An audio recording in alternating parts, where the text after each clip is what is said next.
जब बच्चे कार में बैठ गए, मैंने उसकी ओर मुड़कर कहा, मैं आपसे माफी मांगना चाहती हूँ। फोन पर मैंने जिस तरह बात की वो मेरे जैसा नहीं था। मैं बहुत भावुक थी और मैंने कुछ बुरी बातें कह दी। अब उसके चेहरे पर अपराध बोध था। उसने भी आधी अधूरी माफी मांगी। वह अफेयर शब्द तक नहीं बोल पाई। बेकार दोस्त। रविवार शाम मैं घर में अकेली बैठी थी। सफेद वाइन का गिलास हाथ में था। मैं सुबह की मुलाकात के बारे में सोच रही थी। मेरी नजर में वो हैरान थी, वो स्तब्ध था, बच्चे उदासीन थे और मैं विजयी थी। फिर अचानक फोन बजा। अजनबी नंबर। मुझे पता था यह वही है। मैंने कुछ मिनट तक संदेश खोले बिना फोन देखा। मुझे पता था ये संदेश खोलने का मतलब एक नया दरवाजा खोलना है। संदेश बहुत छोटा था। आज सुबह दयालु होने के लिए धन्यवाद। एक पल के लिए मुझे पछतावा हुआ, लेकिन फिर मुझे याद आया मैं गलत नहीं हूँ। हम थोड़ी देर बात करते रहे और बातचीत के अंत तक मुझे उसके लिए दुख होने लगा। उसे बिल्कुल अंदाजा नहीं है कि वो किस में फंस रही है। वो सोचती है कि वो उसका चमकदार कवच वाला नायक है, लेकिन जल्द ही उसे समझ आएगा कि उस कवच को चमकदार बनाए रखना उसी की जिम्मेदारी होगी। मैं भी कभी ऐसी ही थी, एक नकली चमक से अंधी। बच्चों ने बाद में बताया कि उन्हें बहुत मजा आया। वे आर्केड गए और खिलौने जीते। मेरे छोटे बेटे ने पूछा, क्या यह मेरी नई बहन है? मुझे उसे समझाना पड़ा कि तलाक और डेटिंग क्या होती है। लगता है उसने बच्चों से अभी तक सही बातचीत नहीं की, लेकिन हाँ, उसने एक बहुत बड़ा नकली इनाम जीत लिया है। जो लोग मेरे धोखेबाज पति के बारे में गॉसिप और मसालेदार बातें पसंद करते हैं, उनके लिए माफी। ये पोस्ट उसके बारे में नहीं है, ये पोस्ट मेरे बारे में है। कुछ समय पहले मैं अपने घर में चुपचाप बैठी थी। बच्चे घर पर नहीं थे और मैं आधी मेडिटेशन ट्रांस जैसी स्थिति में थी और सोच रही थी कि मैं अपना भविष्य कैसा देखना चाहती हूँ। मैं 38 साल की हूँ। मेरे 2 बच्चे हैं। मेरे पास नौकरी है, दोस्त हैं। मेरी कनपटियों से सफेद बाल झांकने लगे हैं। मेरा एक जुड़ा हुआ परिवार है। मैं अपनी तीसरी डिग्री के लिए आगे पढ़ाई करने वाली हूँ। मेरे ऊपर मॉर्गेज है। मेरे शरीर पर सेल्यूलाइट है और मेरा दिल दयालु है, लेकिन थोड़ा टूटा हुआ। अब यहाँ से मैं कहाँ जाऊँ? और उससे भी ज्यादा जरूरी, मेरे साथ कौन जाना चाहेगा? 20 में डेटिंग आसान थी। मेरी त्वचा टाइट थी। मैं अचानक प्लान बना सकती थी। मेरे सारे कपड़े मुझ पर बिल्कुल फिट आते थे और रात 11 बजे ड्रिंक्स के लिए डेट पर जाना बिल्कुल आसान था। अब मैं वो लड़की नहीं हूँ, तो फिर मेरे जैसी महिला किसी ऐसे आदमी से कैसे मिले जो मुझे पसंद करे? मैं पूरी तरह खोई हुई हूँ। क्या बार होते हैं? Night club, pottery painting. मैंने टीवी पर स्पीड डेटिंग देखी है। क्या वो सच में होती है या सिर्फ सिटकॉम में ही होती है? मन मारकर मैंने गूगल किया, 30 में डेटिंग कैसे करें। आप में से कई लोग शायद पंचलाइन समझ चुके होंगे, लेकिन जवाब मेरे सामने ही था, ऑनलाइन डेटिंग। मैं अंदर से सिकुड़ गई। कोई असली वजह नहीं थी मना करने की, इसलिए मैंने ऑनलाइन डेटिंग प्रोफाइल बना ली। मैंने सभी खाली जगहें भर दी, अपनी पसंद सेट की, कुछ तस्वीरें अपलोड की जिनमें कपड़े सही फिट हो रहे थे और लाइटिंग शानदार थी, और फिर प्रोफाइल पब्लिश कर दी। मैं घबराहट से भरी ऊर्जा के साथ फोन से दूर चली गई और एक स्नैक ले लिया। चॉकलेट मदद करेगी। खाने के बाद मैं फिर फोन के पास आई। ऐप से एक मैसेज आया हुआ था। मुझे डर लग रहा था। मैंने उसे नहीं खोला। डर था कि शायद वो सीरियल किलर हो, और थोड़ा अपराध बोध भी था, क्योंकि मेरा धोखेबाज पति आगे बढ़ चुका है, लेकिन मैं अभी भी कानूनी तौर पर शादीशुदा हूँ और डेटिंग साइट पर हूँ। फिर मैंने सबसे तर्कसंगत काम किया। मैं सोने चली गई। मैं बिस्तर पर लेटी और याद करने की कोशिश की कि पहली डेट कैसी होती है। अजीब सा हेलो, हैंडशेक, हग, गाल पर किस, या पूरा ओपन माउथ किस। फिर अजीब बातचीत। मौसम कितना अजीब है। कोई अच्छी किताब पढ़ी? वाह, मेट्स टीम के बारे में क्या ख्याल है? और फिर असहज अलविदा। उफ, मुझे नहीं पता मैं ये कर भी पाऊंगी या नहीं। क्या आप अपने एक्स के बारे में बात करते हैं, या प्लेग की तरह उससे बचते हैं? क्या आपको सीधे सीधे अपने अच्छे और बुरे पहलू बता देने चाहिए? क्योंकि सच में इस उम्र में कैजुअल डेटिंग के लिए किसके पास समय है? मैंने खुद से कहा, सो जाओ। आखिरकार मैंने खुद की बात मान ली। मैं सुबह सूरज की रोशनी, ऐप की आवाज और फोन की पिंग से जागी। मेरी माँ का एक मैसेज था और डेटिंग साइट से 14 मैसेज। ये जरूर कोई गलती होगी। शायद मैंने गलत उम्र डाल दी होगी या अपनी पसंद बहुत ढीली रख दी होगी। मैं एक एक मैसेज स्क्रॉल करने लगी। इन सभी पुरुषों में एक बात समान थी, वे मुझे और जानना चाहते थे। मैं प्रोफाइल ऐसे देख रही थी जैसे नौकरी के लिए रिज्यूमे देखती हूँ। और आखिरकार 3 संभावित कैंडिडेट मिले। तीनों मेरी उम्र के आसपास, तीनों तलाकशुदा, तीनों मुझसे बात करना चाहते थे। मेरी घबराहट अब उत्साह में बदल गई, लेकिन थोड़ा डर अभी भी था। बस अब मैं सच में डेटिंग की दुनिया में कूद रही हूँ। कुछ दिनों की चैट के बाद मैंने एक व्यक्ति चुन लिया। जल्द ही मैं अपनी पहली दूसरी डेट पर जाने वाली हूँ। मुझे शुभकामनाएं दे, मैं जल्द अपडेट दूंगी। गैसलाइटिंग या ओवररिएक्शन। आज मेरा धोखेबाज पति बच्चों को कुछ दिनों बाद वापस छोड़ने आया। उसने कहा था कि वो उन्हें दोपहर 12 बजे छोड़ देगा। जब 1 बज गया तो मुझे चिंता होने लगी। मेरे मैसेज का जवाब वो सिर्फ 1-2 शब्दों में दे रहा था। यह उसके लिए अजीब था। 1:45 पर उसने मैसेज किया कि वो रास्ते में है और अब उसके साथ है। क्या? मुझे कभी नहीं बताया गया कि वो बच्चों के साथ यहाँ आएगी। मुझे नहीं पता वो पहले से यहाँ थी या आ जाए। मैं बहुत गुस्से में थी। मुझे फर्क नहीं पड़ता वो कौन है। मुझे पता होना चाहिए कि मेरे बच्चे किसके साथ होंगे। बस वे आए। मैंने उसे अपने घर के अंदर आने दिया। वो फ्लोर में खड़ी रही। फिर मैंने कहा, मैं तुम दोनों से एक बात कहूंगी। अगर बच्चे उसके साथ या किसी और के साथ रहने वाले हों तो मुझे पहले से बताना। मैं तुम्हारे रिश्ते का समर्थन करती हूँ। मुझे खुशी है कि वो बच्चों के साथ है, लेकिन मुझे पहले से जानना चाहिए, बाद में नहीं। वह नाराज दिखा। उसका चेहरा अविश्वास में सिकुड़ गया। वो बिल्कुल चुप खड़ी रही, आंख मिलाने से बचती रही। मैं समझती हूँ वो कैसा महसूस कर रही थी। वो दुश्मन के इलाके में थी और मैंने अचानक ये बात कह दी। मुझे उससे गुस्सा नहीं था। शायद उसे पता ही नहीं था कि उसने मुझे नहीं बताया। शायद उसने उससे झूठ कहा होगा, लेकिन वो भी एक माँ है। उसे मेरी बात समझनी चाहिए। मेरा मुद्दा उससे नहीं था, मेरा मुद्दा उससे था। लेकिन जब वो गया तो वो मेरे साथ बहुत ठंडा था और मैं सोचने लगी, क्या मैंने ज्यादा प्रतिक्रिया दी या उसने मुझे गैसलाइट किया? नए शादीशुदा लोग अपने हनीमून का इंतजार करते हैं। सफेद रेत वाले समुद्र तट, छोटे छाते वाले ट्रॉपिकल ड्रिंक, दिन रात सेक्स, स्वर्ग जैसा, है ना? लेकिन हमने कभी हनीमून नहीं लिया। हम घर खरीद रहे थे। असल में मैं घर खरीद रही थी। मैंने 20% डाउन पेमेंट दिया। मॉर्गेज और डीड मेरे नाम पर है, क्योंकि वो कंगाल था और उसका क्रेडिट खराब था। उसने कहा 10 साल बाद हनीमून पर चलेंगे।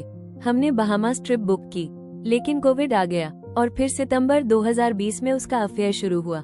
इस वीकेंड वो हमारा हनीमून ट्रिप लेकर गया उसके साथ। ये बात मुझे बहुत लगी।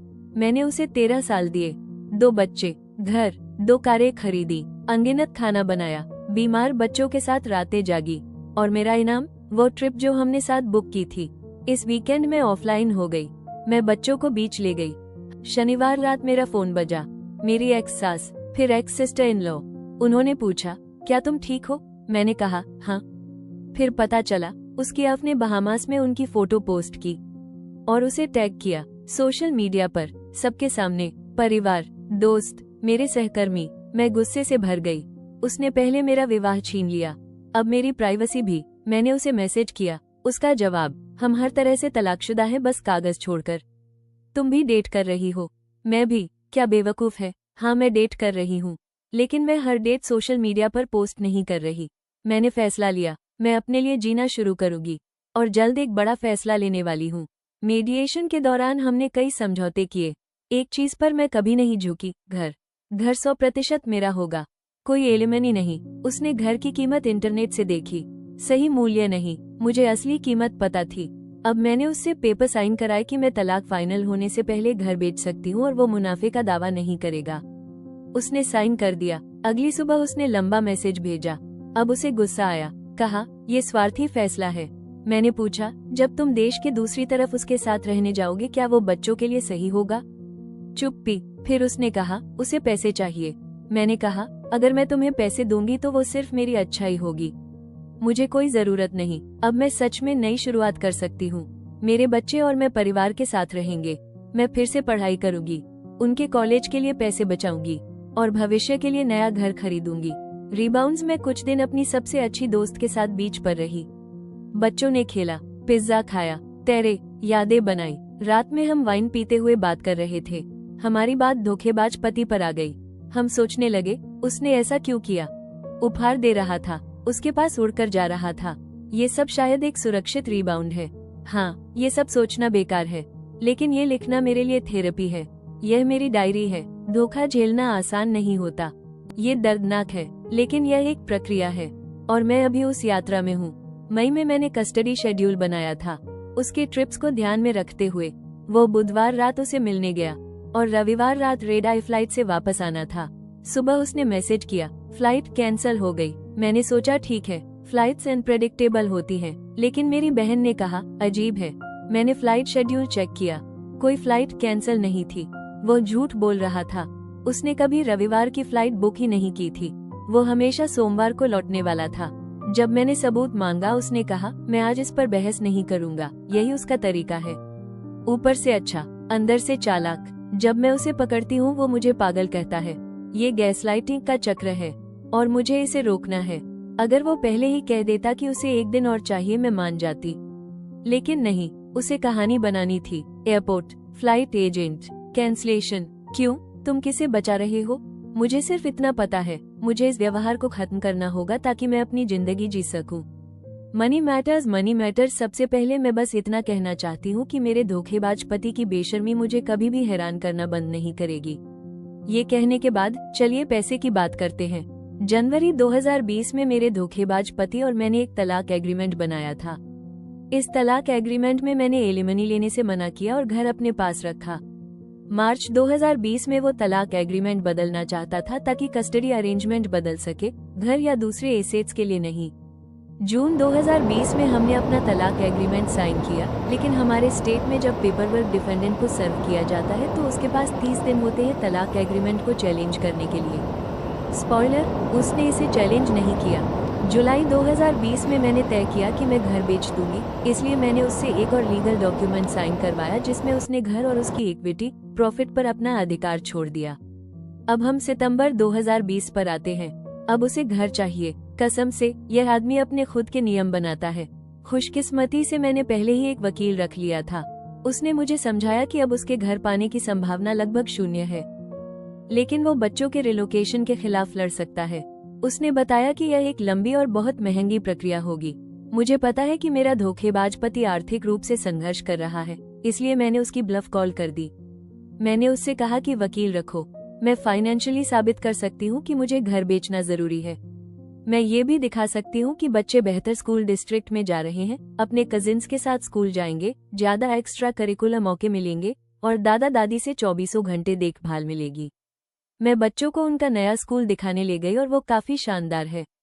बच्चे अपने नए स्कूल को लेकर बहुत उत्साहित हैं। मेरे पक्ष में सारे चिप्स स्टैक्ड हैं। हमारे तलाक एग्रीमेंट में ये भी लिखा है कि वो भविष्य में किसी समय स्टेट छोड़ सकता है। तो फिर कोई जज क्यों चाहेगा कि बच्चे अपने पिता के पास रहें जब वो खुद ही जल्द ही जा सकता है? उसकी दलील क्या है रिलोकेशन के खिलाफ? ड्राइव लंबी है, सच में। कम्यूट 12 माइल से बढ़कर 28 माइल हो गया। मैं स्टेट के दूसरे कोने में नहीं चली गई। क्या ये सुविधाजनक है? नहीं, मैं समझती हूँ, लेकिन यह नामुमकिन भी नहीं है। उसने सुझाव दिया कि लड़के जनवरी में नया स्कूल शुरू करें। जनवरी? उसने कहा कि वे घर बिकने तक उसी घर में रहें। ये सुझाव बिल्कुल भी समझदारी भरा नहीं है। अगर कम्यूट ही समस्या है तो जनवरी में कम्यूट कैसे बदल जाएगा? न्यूज़ फ्लैश, नहीं बदलेगा। बच्चों को एक रूटीन शुरू करवाकर फिर उन्हें निकाल लेना बिल्कुल गलत होगा। वे नया स्कूल शुरू करेंगे और चल रहे करिकुलम से पीछे रह जाएंगे। तो मैंने सोचा, उसकी असली मंशा क्या है? फिर मुझे समझ आया, उसका लीज मार्च में खत्म हो रहा है। वो शायद उसके स्टेट में शिफ्ट होने वाला है। तो जनवरी से मार्च तक कम्यूट करना आसान है, बजाय सितंबर से मार्च। फिर से एक फैसला जो उसके फायदे के लिए है। तो अब पैसे की बात। पैसा दुनिया चलाता है ना? यह मेरे डिवोर्स को और जटिल भी बना रहा है। आई रोल। मेरे धोखेबाज पति ने जब से जाना कि मैं घर बेच रही हूँ, उसने मुझसे अलग अलग मौकों पर पैसे मांगे। पहले 5 के, फिर 10 के, फिर 15 के और अब वकीलों की धमकी के साथ 20 के। उमम, क्या तुमने बचपन में पेंट चिप्स खाए थे? क्योंकि तुम बहुत डिल्यूशनल हो। तुम्हें कुछ भी पाने का अधिकार नहीं है। अगर मैं तुम्हें एक पैसा भी दूंगी तो क्योंकि मैं देना चाहती हूँ और तुम मुझे यह नहीं बता सकते कि मैं कितना गिफ्ट करूँ। यह मेरा पैसा है। मैंने उससे कह दिया कि अब मैं उसके साथ पैसे की बात नहीं करूंगी। उसे पता है कि वो मेरी दया पर है और सच कहूं तो मुझे ये थोड़ा पसंद आ रहा है। लास्टली अंत में मुझे 23 अगस्त को फेसबुक पर एक मैसेज मिला था। मैंने उसे नहीं देखा क्योंकि वो व्यक्ति मेरा दोस्त नहीं था।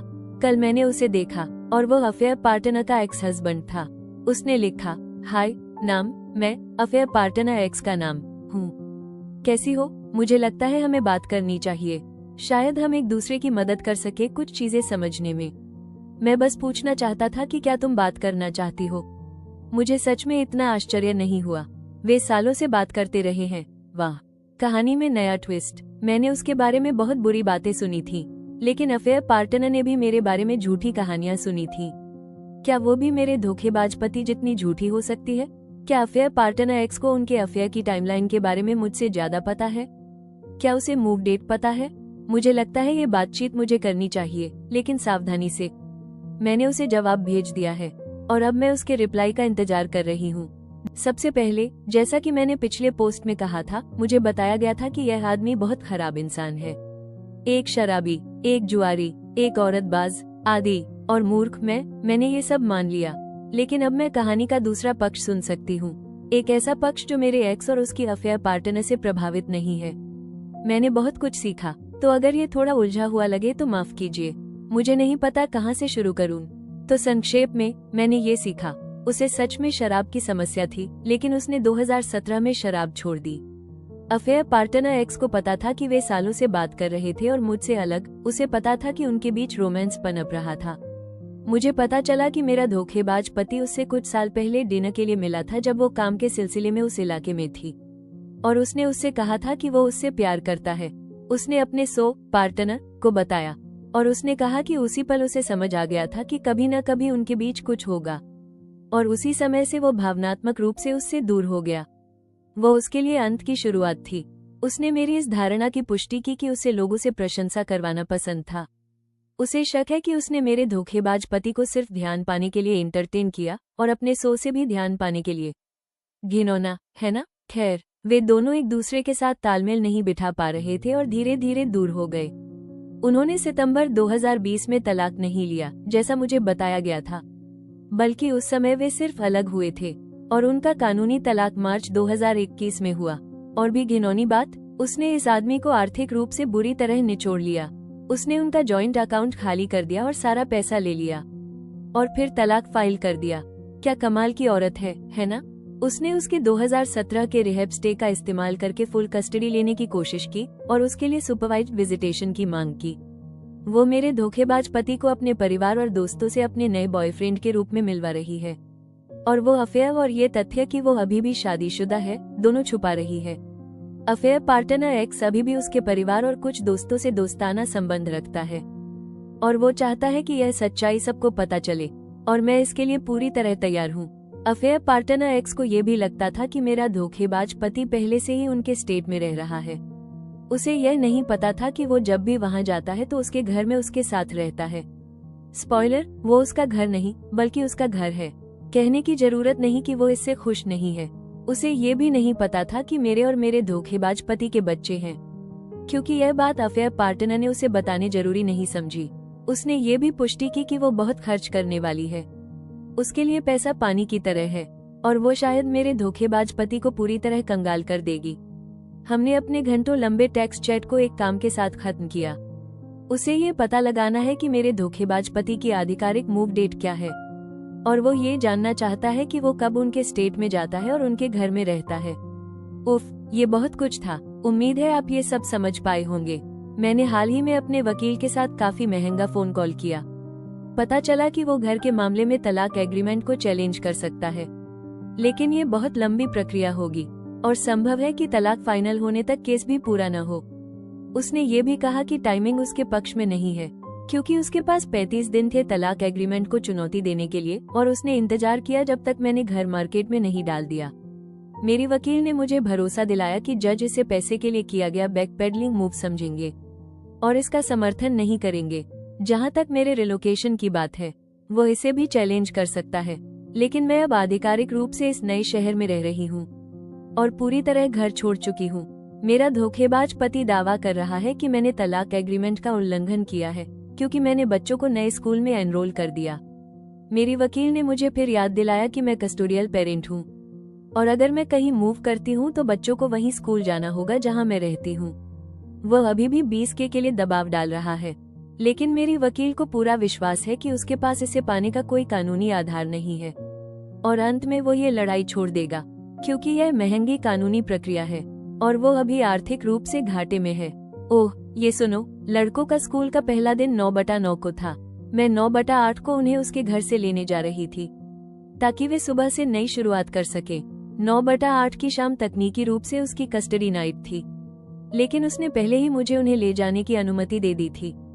फिर 9/8 की शाम उसने टेक्स्ट भेजा कि 9/8 मेरी नाइट है और अगर तुम 20 के देने को राजी नहीं होती तो मैं उन्हें पहले दिन स्कूल नहीं जाने दूंगा।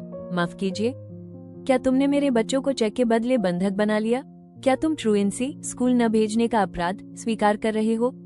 मैंने यह अपनी वकील को बताया। वह हैरान रह गई। उसने कहा कि अगर हम कोर्ट गए तो यही पहला स्क्रीनशॉट होगा जो वो जज को दिखाएगी। बॉटम लाइन, उसके पक्ष में कुछ भी नहीं है। उसकी अफेयर पार्टनर मुझे उसी तरह निचोड़ना चाहती है जैसे उसने अपने एक्स को किया। लेकिन बेबी गर्ल, तुम मुझे नहीं जानती, इसलिए तुम्हें नहीं पता कि तुम किससे पंगा ले रही हो। प्लेइंग द लॉन्ग गेम, सितंबर 20, 21। क्या आपने कभी अ ब्रोंक्स टेल देखी है? यह एक classic coming of age mafia drama है जिसमें थोड़ा रोमांस और थोड़ा रेशियल टेंशन भी है। ठीक है, मैं कोई सिस्केल एंड एबर्ट नहीं हूँ, लेकिन मुझे लगता है ये फिल्म जरूर देखनी चाहिए। हाल ही में मैं इस फिल्म के बारे में काफी ज्यादा सोच रही हूँ। फिल्म में एक सीन है जिसमें युवा मुख्य किरदार एक लड़के पर गुस्सा होता है जिसने उससे उधार लिए $20 वापस नहीं किए। सोनी, जो एक समझदार क्राइम बॉस और पिता जैसी फिगर है, उससे पूछता है, क्या वो तुम्हारा अच्छा दोस्त था? और वो लड़का जवाब देता है, नहीं, मुझे वो बिल्कुल पसंद भी नहीं है। तब सोनी उससे देखो, उसे अपनी जिंदगी से हटाने के लिए तुम्हें सिर्फ $20 खर्च करने पड़े। वो अब हमेशा के लिए तुम्हारी जिंदगी से बाहर है। मैं बार बार इस सीन के बारे में सोचती रहती हूँ क्योंकि मुझे लगता है कि यह अभी मेरी स्थिति पर बहुत फिट बैठता है। मेरी इच्छा, चाहे कुछ लोगों को स्वार्थी लगे, हमेशा ये रही है कि मेरा धोखेबाज पति दूर चला जाए और मेरे बेटों और मुझे शांति से आगे बढ़ने दे। क्या ये संभव है कि उसे एक चेक देकर मैं ये करवा सकूं? फिर से कह रही हूँ, मैं अभी सिर्फ इस विचार के साथ खेल रही हूँ। मैं अपने धोखेबाज पति को जानती हूँ। मुझे पता है कि वो अंत में क्या चाहता है, और वो है उसके साथ नई जिंदगी शुरू करना। अगर मैं उसे पैसे देती हूँ तो मैं अपनी ही जिंदगी से उसके जाने को फाइनेंस कर रही हूँ। मैं समझाती हूँ कि मुझे कैसे पता है कि यह सच है। पिछले हफ्ते जब हम पैसों को लेकर बहस कर रहे थे और उसने 20K की हास्यास्पद रकम मांगी, तो मैंने उसकी ब्लफ कॉल कर दी। मैंने कहा कि मैं उसे 20K दे दूंगी, लेकिन एक शर्त के साथ, कि वो 2 साल तक स्टेट के बाहर नहीं जा सकता। वह इस बात पर गुस्से से पागल हो गया। तुम मुझे यह नहीं बता सकती कि मैं पैसे का क्या करूं या कहाँ रहूं। अगर उसे सच में बच्चों को लाने ले जाने के खर्च के लिए पैसे चाहिए होते, जैसा वो दावा कर रहा था, तो वो ये डील तुरंत पकड़ लेता। लेकिन उसने ऐसा नहीं किया। इसका मतलब मुझे पता है कि उसका रुकने का कोई इरादा नहीं है। तो अगर, और मैंने कहा अगर, मैं उसे पैसे देने का फैसला करती हूँ, तो ये तभी होगा जब वो एक लीगल डॉक्यूमेंट साइन करेगा जिसमें लिखा होगा कि यह 1 टाइम पेमेंट है। मैं इस विचार के लिए थोड़ी खुली इसलिए हुई क्योंकि 1, मैं चाहती हूँ कि वो चला जाए। 2, मेरा घर कॉन्ट्रैक्ट में जा चुका है और मुझे उम्मीद से ज्यादा कीमत मिल रही है। 3, अगर वो स्टेट छोड़ देता है तो उसे मुझे करीब $1000 महीना चाइल्ड सपोर्ट देना होगा, और मैं अपना शुरुआती इन्वेस्टमेंट जल्दी वापस पा लूंगी। लेकिन मुझे यह विचार नफरत भी है। इस आदमी ने सब कुछ दांव पर लगाया और जीत गया। मैं पीड़ित थी और मैं हार गई, और मुझे लगता है कि मैं बार बार हारती जा रही हूँ। और कई साल बाद, जब उसकी अफेयर पार्टनर उसे पूरी तरह कंगाल कर देगी, या वो फिर से चीट करेगा, जो वो करेगा, या मेरे बच्चे बड़े होकर समझेंगे कि उसने क्या किया और उससे दूरी बना लेंगे, तब मैं जीतूंगी। कहानी के अगले भाग के लिए कृपया लाइक और सब्सक्राइब करें।